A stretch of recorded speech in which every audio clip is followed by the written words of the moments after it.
demonstration now of preparations of a relatively simple veneer case, one of the ones we did in the Bonded Functional Aesthetic prototype DVD that hopefully you've had a chance to view. We built up the composite a little bit onto the soft tissue to demonstrate to the patient what it would look like if we did a little tissue recontouring.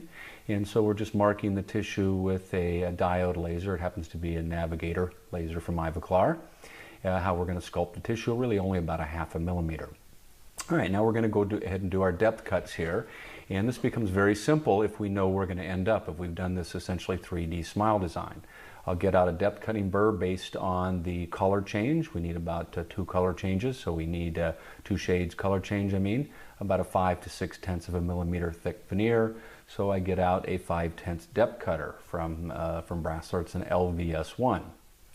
And you can see me pass along, and the middle third and the incisal third, I'm really not cutting the gingival third. I'm being very careful that I don't cut the papillas.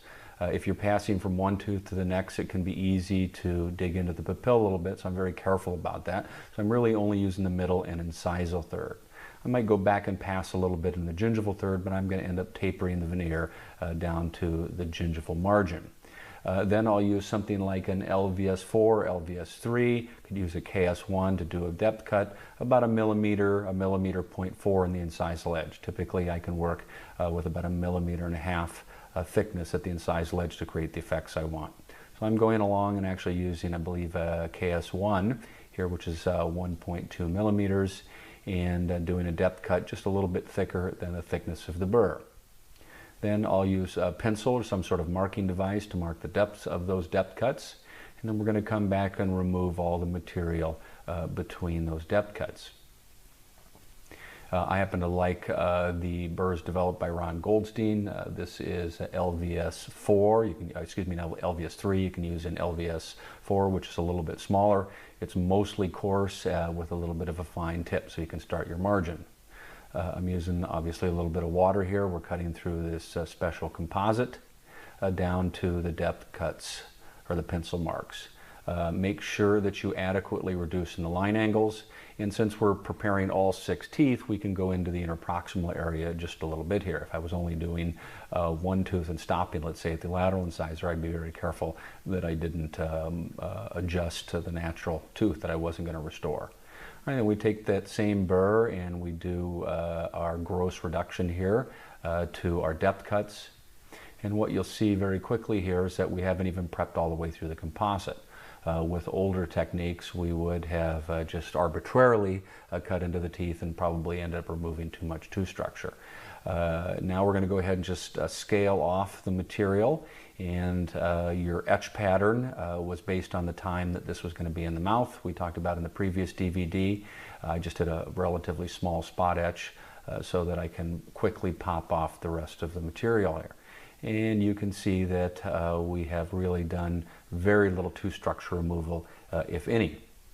I probably could have gone right ahead and did this even without the mock-up. But I wanted her to wear this for a while to get one aesthetic acceptance, but also to functional aesthetic acceptance to the new length. All right, now we're going to go ahead and remove the rest of the material, bonding agent, a little composite that's still stuck to the tooth.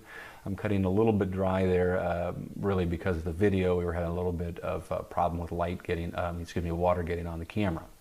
So I'm just removing the remnants of the composite at this point. We let a little composite go over onto the lingual here just for mechanical grab.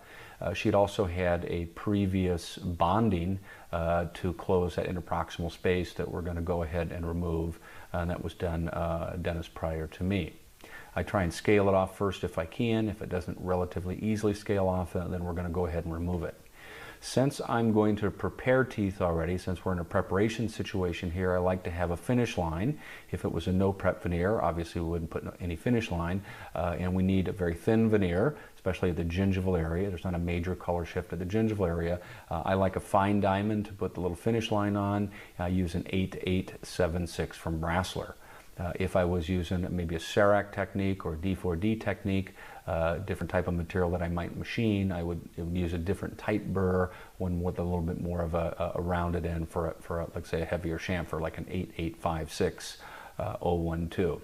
And I'm just going along and putting a little light chamfer finish line on that, and toward the distal right there. We're not widening the tooth. We're going to narrow the tooth just a little bit there. So I'm going to remove a little bit more tooth structure on the distal line angle of that central incisor.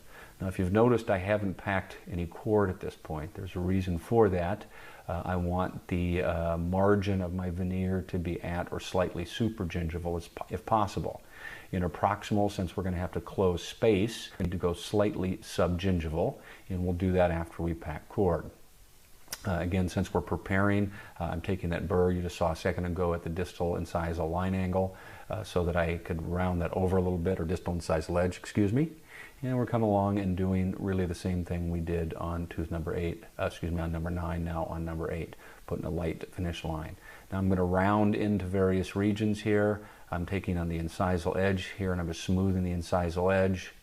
We'll go into the lateral incisor now, and since there's a little bit of an undercut there and we're going to widen the lateral, the goal is to widen the lateral, the finish line needs to go toward the lingual transitional line angle. So I'm doing what's classically called a slice preparation right there. And now we'll put just a light finish line on the lateral incisor, and you can see that I've already done that little bit of tissue sculpting that I previously marked with the diode laser. And at the facial incisal edge, like I talked about in the lecture, I like to have a rounded facial incisal line angle. And what you just saw me do previously a few seconds ago was just round that facial incisal line angle. We'll smooth that a little bit later with a disc. I'm going into that so-called elbow region, the gingival proximal region, to hide the margin in there a little bit. There was a little discoloration on the canine, and so I'm just prepping just a little bit in that region, again without packing cord at this point. And then we'll move over to the other lateral and do the same thing. And you can see that we don't have as big of space to close there, but I still move that finish line slightly to the palate. So we have a little running room to start that porcelain a little bit more lingually to be able to close off the space. Now we'll go ahead and finish the other canine, and just again put a light chamfer in there. We've got plenty of space. You saw from the bonded functional aesthetic prototype that we have at least 6 to 7 tenths probably facially, and we've got that really without preparing teeth at all. Go up to the incisal edge and put just a slight finish line on the lingual. Now we're really almost done at this point. Now we're going to smooth or tie in surfaces, the incisal to the proximal and the incisal to the facial. I like the Softflex discs from 3M. They make them in 2 thicknesses. This is the thicker one. I like this one because it's a little bit more flexible, and you can see I used the dark blue one in just rounding the facial incisal line angle. Now we're really almost done. We're really only a few minutes into the procedure, and we're about ready to get ready to make an impression. Well, I'm going to go ahead and do some sort of tissue retraction. I still like cord. There are other techniques, certainly lasers, Exposil, things like that, that I'll use on the right type of case. But if we're doing multiple teeth, I still like cord. I'm going to put 000 into the sulcus, and this is before I finish the margin. And I'm not going to drop the margin down anymore. When I come back to finish this, I know where I need my margin line now. Since we had a moderate diastema there to close after we removed the bonding, I used 2 separate pieces of cord. If these teeth were well juxtaposed or good interproximal contact, I would have just used 1 long piece of cord. All right, now I'm just going back along and finishing an area that I see that maybe I had a somewhat corrugated margin where I wanted a nice, smooth, even margin to follow the finish line. I want to make the job easy for the laboratory ceramist if I'm going to go ahead and prepare, which we are in this case.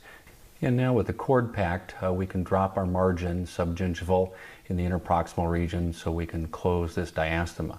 As you can see, we took the finish line toward the palate, and we'll drop the margin just a little bit subgingival so we can start the porcelain there. We round the mesiofacial line angle.